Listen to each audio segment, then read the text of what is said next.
Students, आज हम लोग क्लास 10th के चैप्टर 1.1 का question number second and third को पढ़ेंगे। आपने मेरे पिछले वीडियो में क्वेश्चन नंबर फर्स्ट को देखा होगा कि कैसे करते हैं या कैसे सॉल्व करते हैं। आप एक मिनट देख लीजिए। क्वेश्चन नंबर एक्सरसाइज 1.1 के क्वेश्चन नंबर फर्स्ट का पार्ट 1, पार्ट 2 एंड पार्ट 3। तो अब हम क्वेश्चन नंबर इसको साइड में रखते हैं एंड क्वेश्चन नंबर 2 में देखते हैं क्या कह रहा है। So that any positive odd integer is of the form of 6q plus 1 और 6q plus 3 और 6q plus 5 where q is some integer. आपको पॉजिटिव ऑड इंटीजर शो करना है जो कि इस फॉर्म में होना चाहिए 6q plus 1, 6q plus 3 and 6q plus 5। और बुक आपको बता रहा है कि जहाँ पर q जो है वो एक प्रकार का क्या है, इंटीजर है। ठीक है, बड़ा ही आसान क्वेश्चन है। इसको देखिए कैसे सॉल्व करते हैं और बहुत ही आसानी से सॉल्व हो जाएगा ये। चलिए तो हम बनाते हैं। ऊपर में लिखते हैं exercise.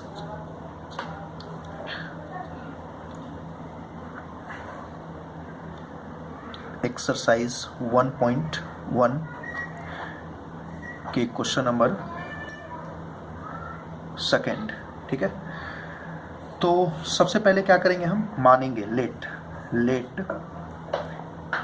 a is positive integer, a is positive odd integer. ठीक है, a जो है वो क्या है, एक प्रकार का पॉजिटिव ऑड इंटीजर है। And b is equal to 6। अब आप कहोगे सर b का वैल्यू 6 कैसे आ गया। ठीक है, एक मिनट अभी बता रहे हैं कैसे आया ये। आपको पिछले क्वेश्चन में, क्वेश्चन नंबर फर्स्ट में आपने देखा होगा यूक्लिड्स डिवीजन लेमा में जो है क्या था उसका, a is equal to b q plus r. ये कहाँ से आया था, यूक्लिड्स डिवीजन एल्गोरिदम से। ठीक है ना, जहाँ की a for dividend, b for divisor, q for quotient and r for remainder. a is equal to b q plus r. अब b का वैल्यू 6 कैसे आया ये देखते हैं। आप देखो, इस दोनों चीज़ को देखो। यहाँ पर क्या दिया हुआ है, 6q plus 1 bq plus r, 6q plus 3 bq plus r, 6q plus 5 bq plus r। ठीक है ना, मतलब कि जो b है उसका वैल्यू 6 बुक से ही हमें मिल गया। ठीक है ना, तो और अब हम प्रूफ करेंगे। एक चीज़ यहाँ पर और आपको लिखना है कि जो आपका r है वो या तो जो आपका r है वो या तो 0 के बराबर होगा या 0 से बड़ा होगा, बट b से क्या होगा, छोटा होगा। ये चीज़ ध्यान रखना है। जो आपका r है वो या तो 0 के बराबर होगा या 0 से बड़ा होगा।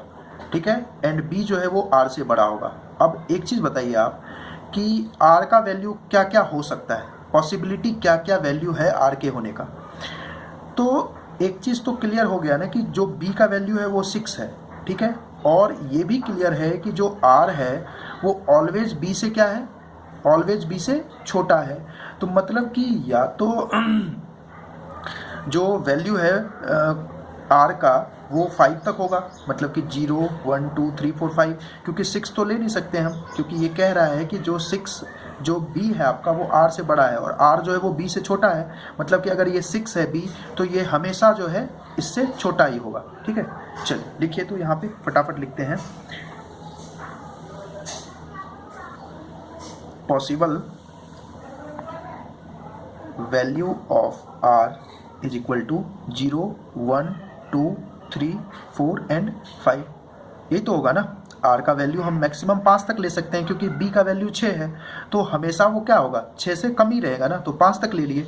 अगर r का वैल्यू 5 होता है तो फिर जो है इस पर हम अगर पुट करते हैं r का वैल्यू, एक बार 0, एक बार 1, 2, 3, इस तरीके से 5 तक, तो हमें क्या कैसे बनेगा ये देखिए आप। इसलिए a का क्या हो जाएगा, a का bq यानी 6q प्लस r के जगह 0 ले लेते हैं। ठीक है, फिर a के जगह 6q प्लस 6 पता है ना b का वैल्यू है।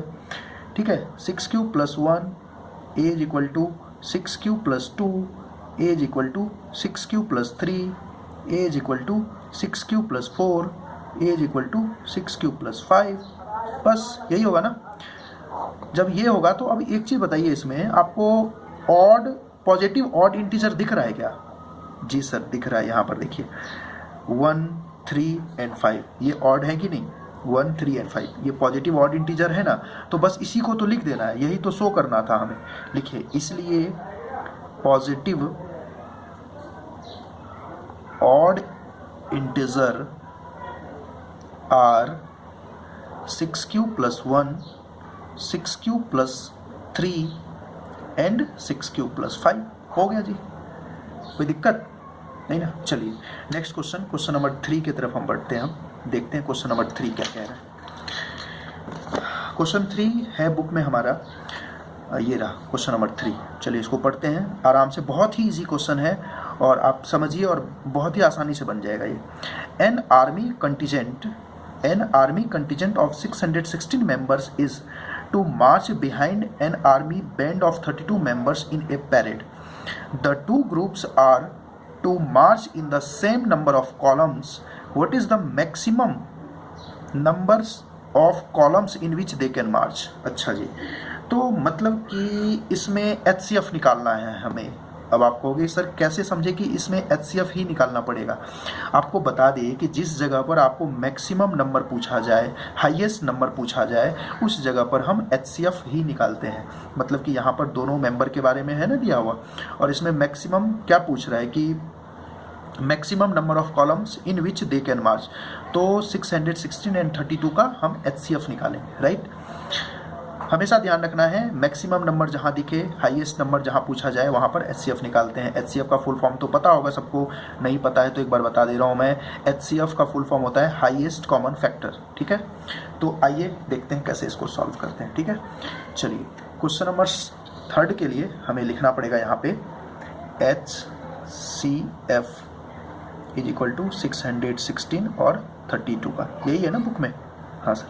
चलिए एक चीज़ और लिख लेना है हमें, बाय यूक्लिड्स डिवीज़न। क्या करते थे यूक्लिड्स डिवीज़न में? ये कहाँ से मिला था हमें? यहीं से मिला था ना, याद आया कुछ क्वेश्चन नंबर 1 से? जी बिल्कुल। चलिए ये करने के बाद अब एक चीज़ और करते थे कि जो बड़ा होता था उसको बीच में लिखते थे ना, तो पहले दिखा देना है हमें बड़ा कौन है। तो 616 इज ग्रेटर देन 32, ठीक है। यहाँ तक में किसी को कोई दिक्कत नहीं। तो आइए फटाफट सॉल्व करते हैं इसको। 616 को अंदर लिखेंगे एंड 32 को बाहर लिखेंगे, तो क्या हो जाएगा? 1 बार में करते हैं, क्योंकि अगर 2 से करेंगे तो 61 है ना यहाँ पे, और 2 से करेंगे तो 64 ज़्यादा हो जाएगा, इसलिए 1 से करते हैं 32। तो रिमाइंडर क्या आ गया? 11 में से 2 गया 9, 5 में से 3 गया 2, ये हमारा 6 नीचे आ गया, ठीक है। एक बार और लगेगा, क्यों? क्योंकि ये 2 और 96 जो हमारा डिवाइजर है ना, उससे रिमाइंडर बहुत बड़ा है। तो एक बार और करते हैं, यहाँ पे रफ कर लीजिए थोड़ा सा। 32 को मल्टीप्लाई करते हैं 8 से, अगर करेंगे तो 8 3 जा 24, 9 से करके देखते हैं। तो 9 2 जा 18 का 8, बाकी 1, 9 3 जा 27, जी बिल्कुल 9 से लग जाएगा 288। तो रिमाइंडर क्या आ गया? 16 में से 8 गया 8 और इधर 0, ठीक है। ये मेरा 8 बच गया रिमाइंडर। अब ये 32 जो डिवाइजर है इससे काफ़ी छोटा है ये, तो अब डिवाइड नहीं लग सकता है। तो यहाँ पर क्या लिखेंगे हम? जो क्वेश्चन नंबर 1 से लिखते आ रहे हैं, याद होगा सबको। अब तो आप लोग अपने से भी लिख सकते हो। 616 is equal to multiply 32 multiply 19 plus 8। 616 क्या है मेरा? डिवाइडेंड है, पता है ना। 32 क्या है मेरा? डिवाइजर है। Q4 क्वोशिएंट 19, दोनों के बीच में मल्टीप्लाई का रिलेशन है, पहले ही बताया था मैं। और होता है इस तरह का, अगर कहीं भी नंबर दिखे आपको तो दोनों के बीच में मल्टीप्लाई का साइन होता है। एंड रिमाइंडर 8 है मेरा, ठीक है।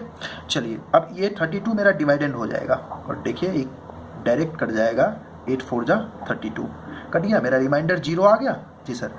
अब यहाँ पर वही लाइन लिख देना है, 32 is equal to 8 multiply 4 plus 0।